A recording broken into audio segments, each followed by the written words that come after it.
So it's been a while since I've last uploaded on YouTube, and in order to kick things off, I decided I would do something a little more simple than what I would usually do these days.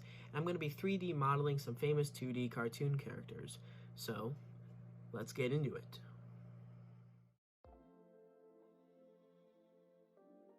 So first things first, I'll open up Blender and delete everything immediately, only to add in the default cube right back. But then I'll load in my reference image of Mojo Jojo, and I'll subdivide the cube and make it round, so this will be what I'll use to sculpt him. I'll start marking off his basic facial structure, only to immediately realize that this is not the best way to start doing this, and instead I should start blocking out the shapes with real 3D objects like this.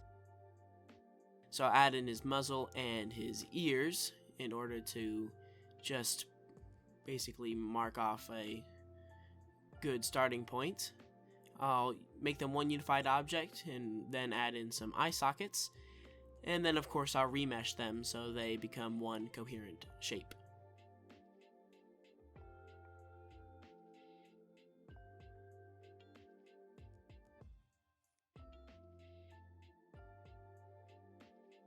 Here I'm trying to transition the shapes together much better.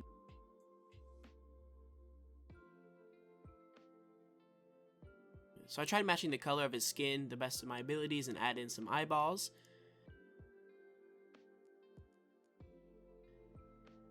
And then of course I'll try to sculpt his nose, but I'm not too sure where to put it, so I'll smush his face first and then just start working on his mouth, which looks absolutely horrifying. Then I'll give him some actual eyelids so he can look evil, and I'll just transition them smoothly from the rest of the head. Now he looks real mad. And then I'll start working on his ears. Then I'll make him super hairy, which looks absolutely horrifying. Obviously it's just way too long and just everywhere. So I'll shorten them up a bit and make it.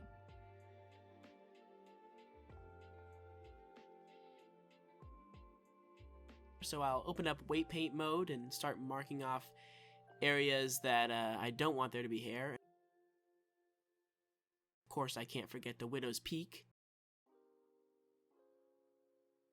And I'll apply that weight paint, and naturally it's just the exact opposite of what I want. So I'll just invert it. And that looks perfect. So now his fur is black. I'll load in the camera and lights and give it a quick test render, and it looks absolutely awful. It needs so much more in the scene for it to look good. So I'll give him some pupils, and he now looks like a poorly designed Pokemon.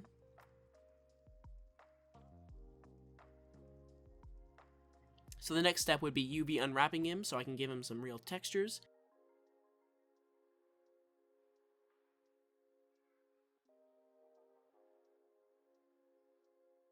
Then I'll load in a cube and merge the two bottom rows of vertices so they become 3D triangles.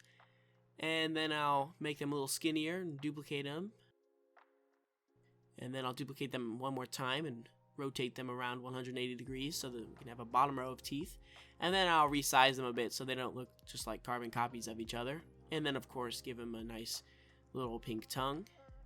Then I'm going to start working on his hat. I'm going to extrude the top part of his hat here in order to give it that weird shape, and then of course subdivide it.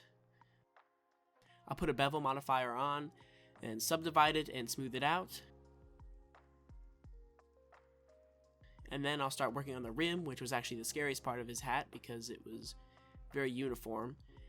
But thanks to proportional editing, I was able to make it work. And then I'm going to redo the top part of his hat here, so it's actually round on the sides and not just a square. I'm going to resize it so it fits his head. And I'll keep doing this throughout the rest of the sculpt. And then I'm going to comb his hair down so he's not just poofy.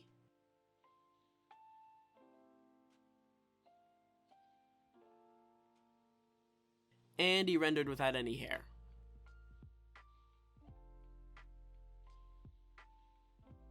So I'll go back into object mode and render, and all the hair's there. It just looks absolutely horrible. So I'm going to recomb it this time and slick it back a little bit more. Then I'm going to change the shape of his hat a little bit to match the source material because his brain's in there. Then I'm going to UV unwrap it so I can actually texture his iconic purple stripes.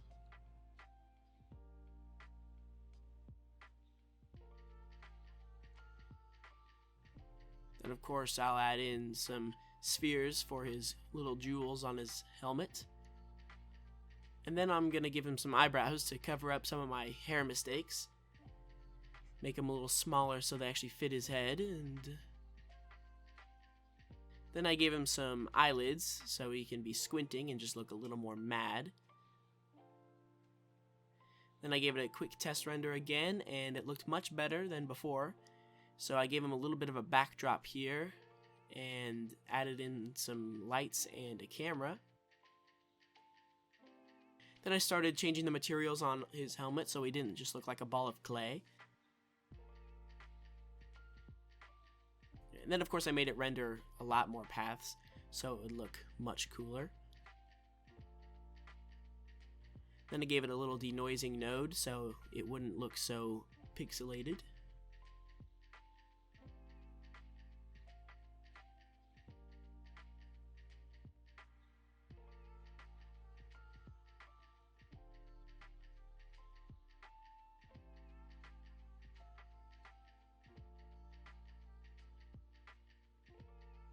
So I'm going to add in some lights here, make them red so he looks a little more ominous, a little more scary.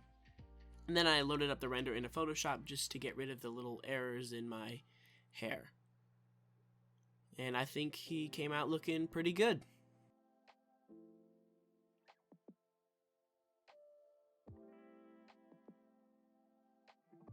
So next up I'm going to choose the Pink Panther. So obviously I'm going to subdivide the cube again, make it super round just like before.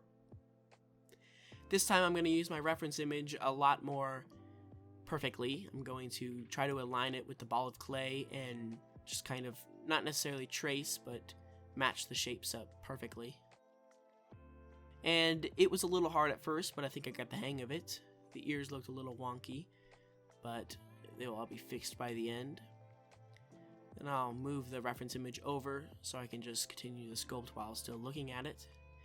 And I'm going to merge a cylinder into his face in order to give him a kind of a large snout there. I'll make him one unified object and then remesh it so I can actually start sculpting on it.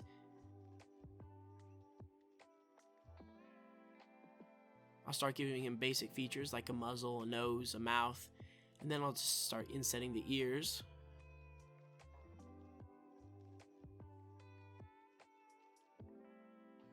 Then I'm going to work on his little smug smirk because he's supposed to be kind of cool. I'll just use the crease tool here to kind of outline that.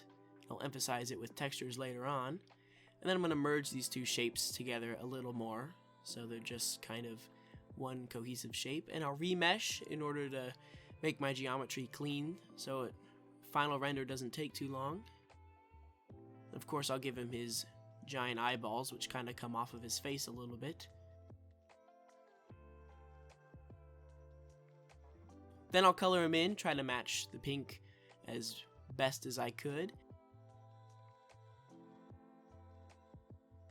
And then of course I'll make his eyes yellow. Then I'll give him some pupils and try to make him a little bigger so he doesn't look so goofy. But when I move him over, he just ends up looking a little more goofy than he did at first. Then of course I'll UV unwrap him so I can actually start coloring him in, giving him some real textures. And he's going to need a lot more than Mojo Jojo did. Start outlining some spaces that I didn't really need to, as well as some spots that I definitely needed to. Now he's starting to look a little more like the Pink Panther, but he needs some fur, because panthers have fur, of course. But he's not going to have fur that's quite nearly as long as Mojo Jojo.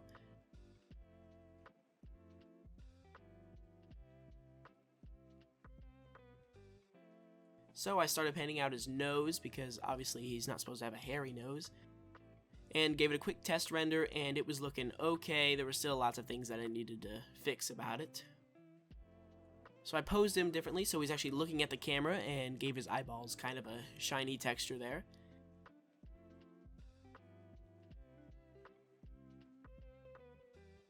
Then I started working on some last minute details like the whiskers and the eyebrows. And I was trying to go for this intrigued look, but ended up making him look confused.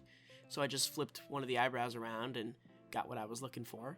Then I gave him a backdrop like I did with Mojo Jojo. Then I made it an emission shader, which I turned up way too high, so it was too overexposed. Then I made it blue and turned down how bright it was. Then I added in a pink emission box below him to kind of give a pink light, and gave it another quick test render. And as you can see, there was 2 eyebrows. The one I deleted was still there for some reason, and I found out that it was still there, just turned off in my viewport shader. So I deleted it, and that was the problem solved. Now he's looking super fuzzy. Now rendering took way longer with him than you would think, just because of all the tiny little hairs he has. And I colored in the front of his snout there, just to retain some of his original coloring. And that was the final render. So let me know what you guys thought of this. I'll definitely be doing more in the future either way, so I'll see you all next time.